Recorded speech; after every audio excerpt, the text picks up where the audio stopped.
Tuesday, September 15. Welcome to CGN News. President of Guyana, Dr. Mohammed Ifran Ali, describes United States Secretary of State Michael Pompeo's imminent visit to the country as extremely important and timely. During a recent interview with the newsroom, Ali said the U.S. was a key partner in Guyana's development, adding that there were many issues globally and regionally which require attention. Some of the areas of interest expected to be discussed include private sector collaboration, democracy and freedom, as well as security and tackling the drug trade. Pompeo is expected to visit Guyana on September 17 and 18. He will be the highest-ranking U.S. official to visit the country. The body of Jamaican footballer Deshaun Stanton will be flown home on Saturday, September 19. Stanton, who was living in Antigua for the past 5 years, died almost a month ago after developing an infection around his brain which led to his falling into a coma. The Jamaican consulate in Antigua and Barbados recently made the announcement, saying that they are dialoguing and assisting Stanton's family to ensure that his body is returned home. The consulate also revealed that a private service will be held on Friday, September 18 in his honor. Barbados has been lauded for the control it maintained in the management and prevention of the spread of COVID-19. The praise came from Ambassador Yan of the People's Republic of China during a courtesy call with Minister of Home Affairs, Information and Public Affairs, Wilfred Abrams. Ambassador Yan noted that China had provided expert advice to the island in the management of the virus and personal protective equipment for frontline workers. He also highlighted China's contribution to several projects in Barbados in the areas of culture, education, healthcare, and construction. However, he noted that the relationship was not only about providing financial support, but about building friendships. An American family visiting the Bahamas faced a lot of criticisms and outrage on social media after they posted images to their Instagram account of themselves fishing bull sharks in Abaco to eat. The Fisheries Resources and Conservation Act prohibits the possession, sale, fishing for, or landing of sharks or shark parts in the Bahamas. Kansas Pitts and his family later apologized, stating they were not aware that it was illegal to catch shark. In the apology posted to their account, Pitt said he has been educated and is apologizing to all those he offended, as he should have been more prudent in his research of the legalities of catching a shark in a country he was visiting. An independent candidate in Jamaica has been ordered to pay a bill of over $2 million for legal fees. Rowan Chung, who got 49 votes in the preliminary count at the September 3 general elections, applied for a magisterial recount last week.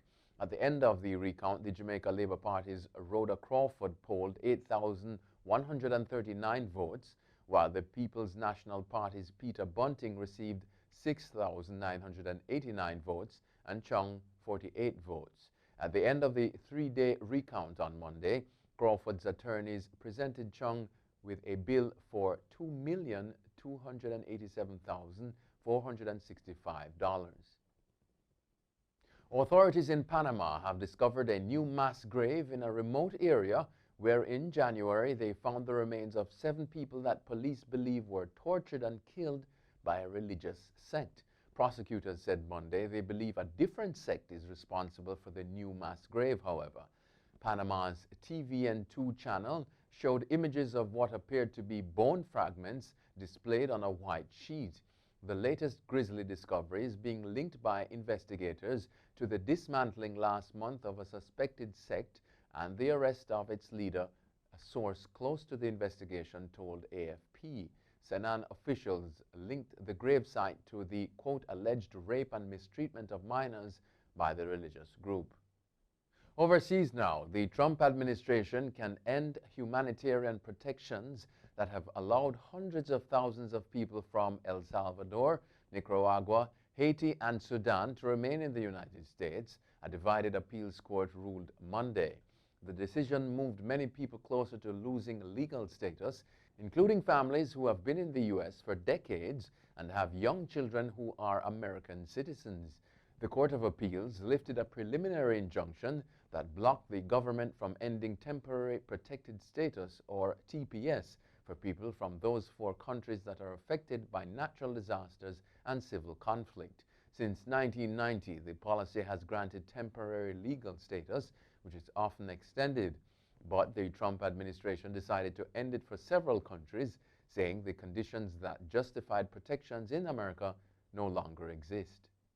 A 70-year-old man was beaten after he asked a man who wasn't wearing a mask to practice social distancing inside a Central Florida gas station, police said. According to an Orange County arrest affidavit on September 8, the 2 men had an argument over masks, and the older man paid for his items and went outside. Rovester Ingram, 24, followed him outside and began kicking and punching the older man, according to the report. The man went back inside the gas station and Ingram punched him again, grabbed him by the hair and dragged him back outside, where the beating continued, the Orlando Sentinel reported. The Winter Park police later found Ingram at his house. The report said he's charged with kidnapping, inflicting bodily harm, as well as aggravated battery.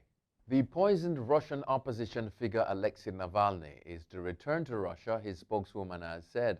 Navalny also posted a picture on Instagram for the first time since he was poisoned, announcing that he was breathing free of ventilation. He collapsed on a flight from Siberia on August 20. Tests have shown he was poisoned with a Novichok nerve agent.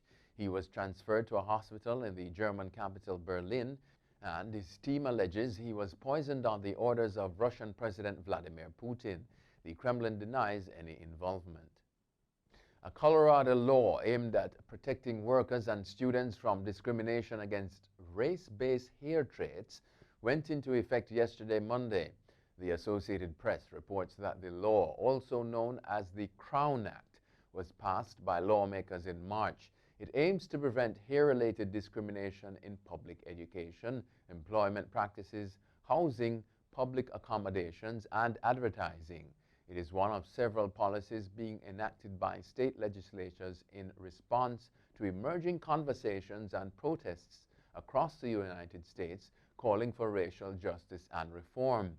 Colorado's law goes into effect after California, New York, and New Jersey passed their own hair-based discrimination acts in 2019. So far this year, 22 states have considered similar measures, according to the National Conference of State Legislators.